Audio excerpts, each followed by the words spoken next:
Calling visa চালু, বাংলাদেশের জন্য উন্মুক্ত হলো মালয়েশিয়ার শ্রমবাজার।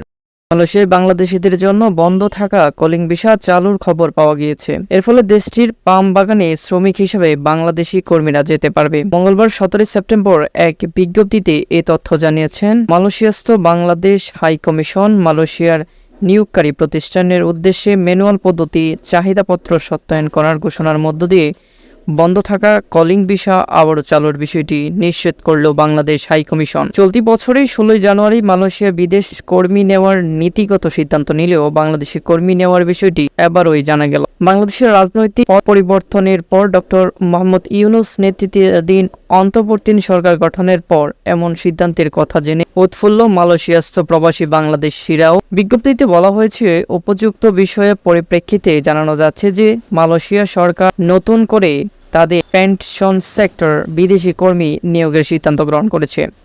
মালয়েশিয়া সংশ্লিষ্ট মন্ত্রণালয় কর্তৃক ইতিমধ্যে মালয়েশিয়ার কর্মী নিয়োগের কোটা অনুমোদন করা শুরু করেছে। বাংলাদেশের হাই কমিশনের পক্ষ থেকে ইতিমধ্যে পেনশন সেক্টরে চাহিদাপত্র ম্যানুয়াল পদ্ধতিতে সত্যায়ন করা হয়েছে। মালয়েশিয়ার কর্মী নিয়োগের চাহিদাপত্র সত্যায়নের জন্য উল্লেখিত বিজ্ঞপ্তি চাওয়া তথ্যটি বাংলাদেশ হাই কমিশনের জন্য জমা প্রদান করে সংশ্লিষ্ট সকলকে নির্দেশক্রমে অনুরোধ করা হয়েছে।